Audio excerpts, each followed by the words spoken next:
Hello, welcome to my EDM 8004 assignment on action research and meeting the needs of Aboriginal and Torres Strait Islander students. So I'd like to acknowledge the First Nations peoples of Southern Queensland and their ongoing connection to country, lands and waterways. I pay deep respect to elders past and present.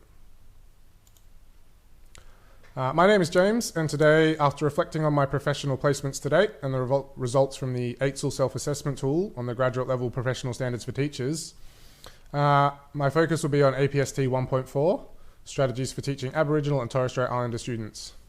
APST 7.4 also came up as an area of focus, and I hope to touch on this. This is regarding strategies for working effectively with the broader community.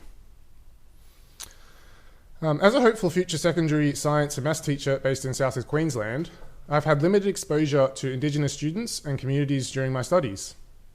This is juxtaposed to my former professional life as a fly-in, fly-out mine geologist working in very remote Australian communities, often working alongside local Indigenous communities and elders in everyday operations.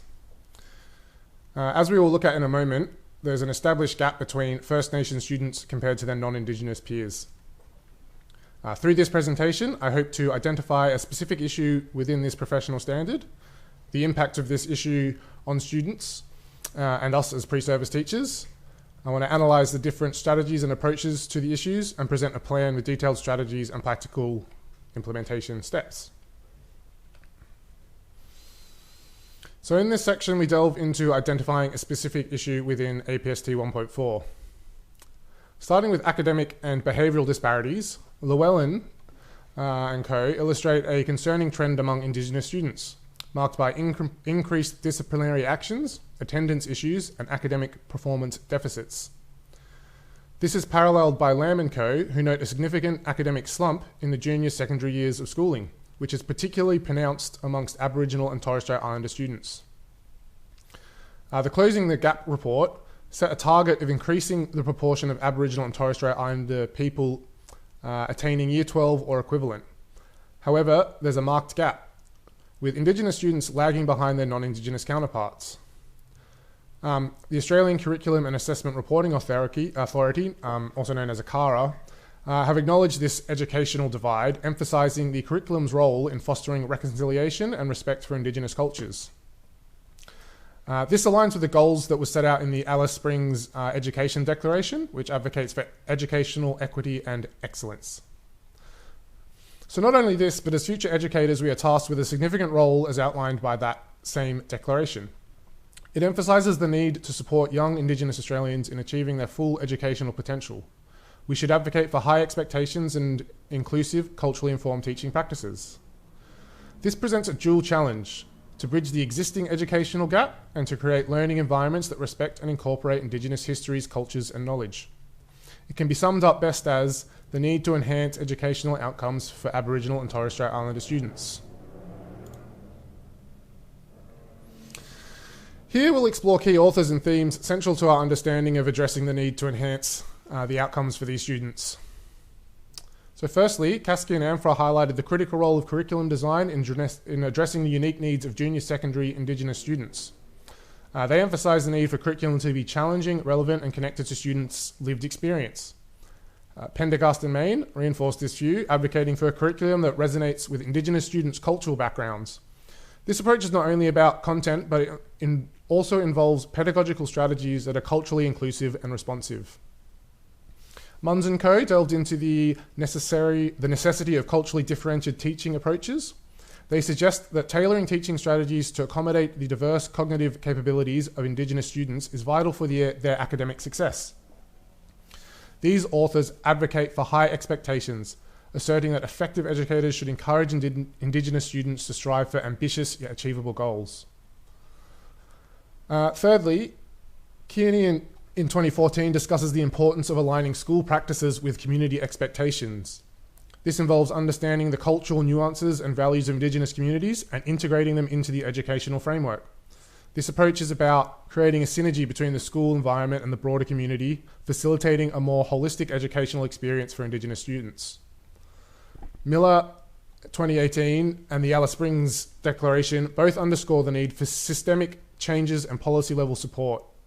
Miller focuses on whole of service initiatives and the importance of reconciliation action plans for embedding inclusive practices, while the Alice Springs Education Declaration identifies Aboriginal and Torres Strait Islander students as educationally disadvantaged, highlighting the need for tailored educational approaches and systemic reforms. And my last point, Croft and Yuckin both emphasise the significance of culturally responsive pedagogies.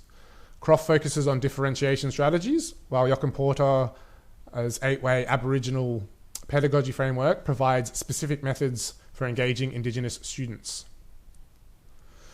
While there are differences in focus and depth among these authors, there is a consensus on the importance of culturally relevant curriculum design, culturally differentiated teaching strategies, and community alignment with systemic support. These themes form the cornerstone of educators' approach to teaching Aboriginal and Torres Strait Islander students. In the next section, we'll delve deeper into the analysis of these strategies and approaches and their relevance to enhancing educational outcomes for Aboriginal and Torres Strait Islander students.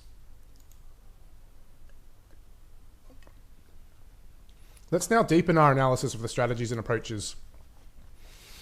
For culturally relevant curriculum design, Kaskia and Enfara and Pendergast and Main advocate for relevance in curriculum design. Yuckin-Porter's 8-way Aboriginal pedagogy framework offers a more nuanced approach, emphasising the importance of connecting subjects to real-life contexts and acknowledging First Nations achievements. This framework suggests a deeper, more culturally grounded method than the general relevance discussed by Kaskia and Enfara and Pendergast and Main. The varying depth in these approaches underscores the need for a curriculum that is not only culturally relevant, but also is responsive to the unique intellectual needs and cultural context of Indigenous students. Under culturally differentiated teaching strategies, Munns and Co. focus on differentiated strategies, but the 8-way framework proposes specific methods like building trust and incorporating Indigenous knowledge. Contrast this with, say, Fisher and Frey's gradual release of responsibility model, which, while effective in general context, may not address the specific cultural needs highlighted in Yuckin-Porter's approach. These perspectives highlight a crucial shift from mere differentiation to an inclusive, community-engaged approach, ensuring that teaching strategies are not only culturally differentiated, but also co-developed within Indigenous communities. For community alignment and systemic support, Miller discusses initiatives like displaying flags and creating culturally secure policies, aligning with the broader systemic reforms called for in the Alice Springs Declaration. Peter Buckskin adds to the crucial elements of genuine community engagement and respect for Indigenous cultures. This combination of institutional initiatives, systemic reforms, and community partnership paint a comprehensive picture of the multi-layer approach needed. The literature revealed a multi-dimensional approach to enhancing educational outcomes for Aboriginal and Torres Strait Islander students. It's not just about culturally relevant curriculum or differentiated strategies, but also about understanding and respecting the cultural interface as described by Nakata. Actively engaging with communities, as emphasised by Buckskin, is also equally important. These insights have been crucial in formulating my future plan, ensuring it's comprehensive, culturally responsive, and aligned with community and curriculum standards and expectations. Let's now crystallise this future plan. This plan is rooted in the literature and aligned with our goal to uplift Aboriginal and Torres Strait Islander students' educational experiences. As an overview, let's consider how we can align these 3 key themes into our professional practice as beginning teachers.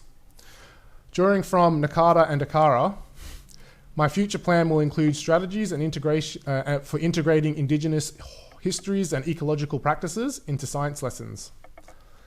Guided by Akara again, my classroom level curriculum design will thoughtfully encompass aspects of country and place, culture and people, ensuring that the educational journey of our students is deeply rooted in their own rich cultural heritage.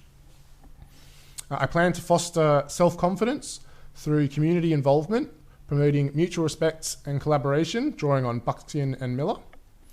And finally, utilising the 8 ways framework from Yuckin-Porter to relate lessons to student lives, ensuring engagement and identity affirmation. This overview bridges scholarly insights with actionable steps, and up next, we'll detail these strategies and how they manifest in our teaching. So delving into the practicalities of our future plan, let's outline specific strategies that will transform our intentions into actions. So as part of my future plan, curriculum integration of Indigenous knowledge will be key. So my strategy is to design science units to integrate traditional Indigenous knowledge with contemporary geological science. This strategy is informed by Nakata and Akara again, and their call for inclusion of First Nations cultural accounts. So by integrating this knowledge, we address the educational outcomes gap by valuing the cultural background and expertise of Aboriginal and Torres Strait Islander students, thus fostering a more inclusive learning environment. So to apply this, when reflecting on my previous placements, there was a missed opportunity to include these perspectives in a Year 8 geoscience unit. And next time I deliver this unit, I'm going to make sure I integrate these First Nations Australians' knowledge of geological events. And Akara has a really good source of information I can utilise to do that. During this unit, students can research First Nation Australians' cultural accounts that provide evidence for earthquakes and volcanoes. Shifting now to community engagement and reciprocal relationships, the strategy involves developing partnerships with local Indigenous communities for curriculum co-design and student mentorship opportunities. This is because Buckskin emphasises the necessity of engaging with these communities, and this aligns with Miller's focus on reciprocal relationships and community involvement. This partnership respects the cultural identity of students and ensures their educational strategies are relevant, culturally sensitive, and community endorsed, directly impacting student self-esteem and engagement. And to apply this, following the integration of First Nations perspectives in my Year 8 science unit, I hope to establish communication channels with local Indigenous elders, possibly utilising connections that I've made in my previous industry, and inviting them to co-teach and share their perspectives, thus reinforcing the content and enriching their student learning. Next, shifting to utilising the 8 Ways framework into my classroom. This framework provides a guide to structure lessons by incorporating elements such as storytelling, visual learning, and community, and getting the community involved. So this approach is designed to resonate with Indigenous students' ways of learning and being, and is supported by Croft's emphasis on culturally responsive lesson plans. This culturally attuned pedagogy aims to boost student engagement and achievement by aligning teaching methods with the lived experiences and cultural practices of Indigenous students. And for me to apply this, reflecting again on my previous placements, I haven't been effectively been able to achieve this in my lesson planning, so I think some targeted professional development could be effective in this area. There is a 10-hour training course offered on the 8 Ways framework by the New South Wales Department of Education, and that's something that I could definitely consider looking at to improve how I use this framework in my teaching. Finally, to further embedding cultural perspectives across the curriculum, so integrating Indigenous perspectives across all subject areas by focusing on key aspects of country and place, cultures and peoples, as outlined by Akara, can help foster a deeper understanding and appreciation of First Nation Australians. Again, Akara provide some really good information for doing this, and that ensures there's a comprehensive and respectful educational experience.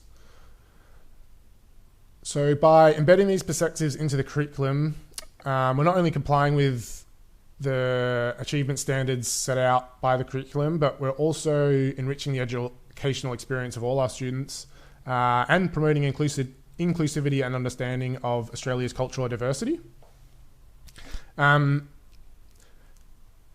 Realistically looking at this is probably something that is at a higher level than us as pre-service teachers. But to bring it down to our level as pre-service teachers, I think it comes down to how can I ensure that the cultural content that I deliver is authentic, and also how do I tangibly achieve this? It can be difficult to organize things with the outside community to bring that into a classroom context. So I think, furthering the established communication channels that I already have with Aboriginal communities from my previous career, and getting ongoing support and feedback from school leadership could be really helpful in, hopefully once I begin my career, hopefully making a positive impact here.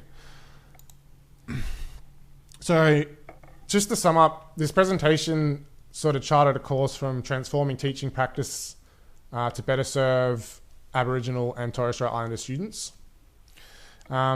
I'm set for some professional development in 8 Ways pedagogy and for forging stronger ties with communities. I hope my curriculum will integrate Indigenous knowledge and that I'll be able to directly collaborate with community elders to enrich teaching.